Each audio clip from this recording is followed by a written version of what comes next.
মৰমৰ ছাত্ৰ-ছাত্ৰীসকল, তোমালোকক মই চৰিত্ৰ পাঠ নৈতিকতা আৰু মূল্যবোধৰ শিক্ষা ষষ্ঠ শ্ৰেণীৰ বাবে এইটো মই প্ৰথম পাঠটো পঢ়ি দিছিলোঁ ন সেইদিনাখন। এতিয়া তোমালোকক মই এই পাঠটোৰ প্ৰশ্ন উত্তৰখিনি দি দিম। তোমালোকে ভালকে পাঠটো পঢ়িবা, নিজেও পঢ়িবা, কিন্তু প্ৰশ্ন উত্তৰখিনি মই মোৰ মতে দি দিম আৰু তোমালোকেও নিজৰ মতে যদি কৰিব পাৰা কৰিবা। এতিয়া এইটো পাঠ পঢ়িছা নিশ্চয় ন? অলপ দিন হ'ল মই অলপ বেলেগ এটা কামতো বিজি হৈ আছিলোঁ কাৰণে মই এতিয়া দিয়া দেৰি হৈছে অকণমান, কিন্তু মানে সেই তথাপিতো এই প্ৰশ্নখিনিৰ উত্তৰ মই তোমালোকক এতিয়া দি দিম। তোমালোকে সেইখিনি ভালকে লিখি যাবা আৰু মনত ৰাখিবা। এতিয়া চোৱা, পাঠ একৰ কি কি কাৰণত মানুহ অন্য জীৱতকৈ শ্ৰেষ্ঠ। প্ৰথম প্ৰশ্নটো চোৱা, কি কাৰণত মানুহ অন্য জীৱতকৈ শ্ৰেষ্ঠ হয়। এতিয়া উত্তৰটো চোৱা, অন্য প্ৰাণীবোৰৰ তুলনাত মানুহৰ এইখিনিতেই পাৰ্থক্য যে মানুহে ভাল বেয়া ন্যায় অন্যায় বিচাৰ কৰিব পাৰে, সেয়ে মানুহ অন্য জীৱতকৈ শ্ৰেষ্ঠ।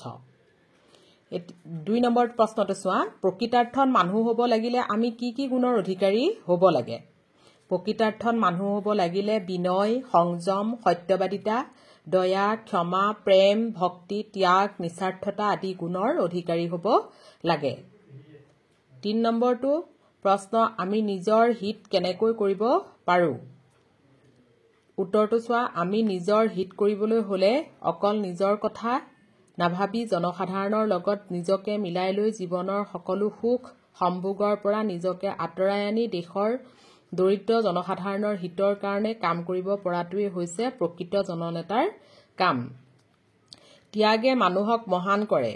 ত্যাগ কৰিবলৈ পাৰিলে মানুহ পূজ্য আৰু জনপ্ৰিয় হয়, নিস্বাৰ্থভাৱে কোনো স্বাৰ্থ নোহোৱাকৈ। যিকোনো কাম কৰিব পাৰিলে আমি নিজৰ হিত সাধন কৰিব পাৰোঁ। এইকেইটা হৈছে 3 নম্বৰলৈকে উত্তৰ। এতিয়া 4 নম্বৰটো চোৱা। 4 নম্বৰটো হৈছে অন্যৰ প্ৰতি কৰ্তব্য কৰিলেও নিজৰ প্ৰতি কৰ্তব্য কেনেকৈ। উত্তৰটো, আমি মানুহক ভাল পাব লাগিব, মানুহৰ বাবে আত্মত্যাগ কৰিব লাগিব, মানুহৰ ধৰ্মৰ যি আদৰ্শ তাৰ বাবে প্ৰয়োজন হ'লে প্ৰাণ পৰ্যন্ত বিসৰ্জন দিবলৈ প্ৰস্তুত থাকিব লাগিব। প্ৰয়োজনৰ সময়ত নিজৰ সমাজ, দেশ বা সদৌ মানৱ জাতিৰ সেৱাত ত্যাগ স্বীকাৰ কৰিলেহে নিজৰ প্ৰতি কৰ্তব্য পালন কৰা হয়। হয়নে? এতিয়া আহিছে 5 নম্বৰটো চোৱা। 5 নম্বৰটো আছে, তোমাৰ নিজৰ প্ৰতি কৰ্তব্য কৰিবলৈ তুমি কি পদ্ধতি ল'বা।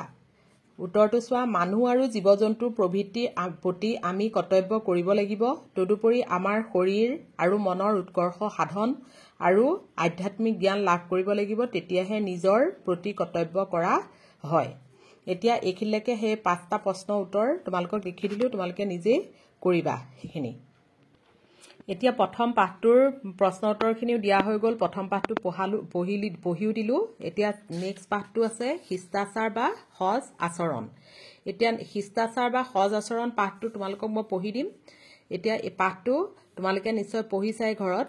এইখিনি শিষ্টাচাৰ, মানুহৰ প্ৰতি শিষ্টাচাৰ কেনেকুৱা হ'ব লাগে, সজ আচৰণবিলাক কেনেকুৱা, সেইটোৰ ওপৰত দিয়া আছে।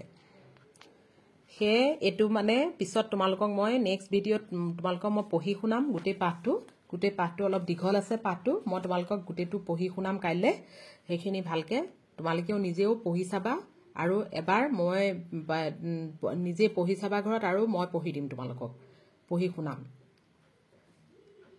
আজিলৈ সামৰিছোঁ। এতিয়া তোমালোকৰ প্ৰথম পাঠটোৰ প্ৰশ্ন উত্তৰখিনি ভালকে কৰিবা তোমালোকে, আৰু এতিয়া 2nd পাঠটো আকৌ কাইলৈৰ পৰা আৰম্ভ কৰিম।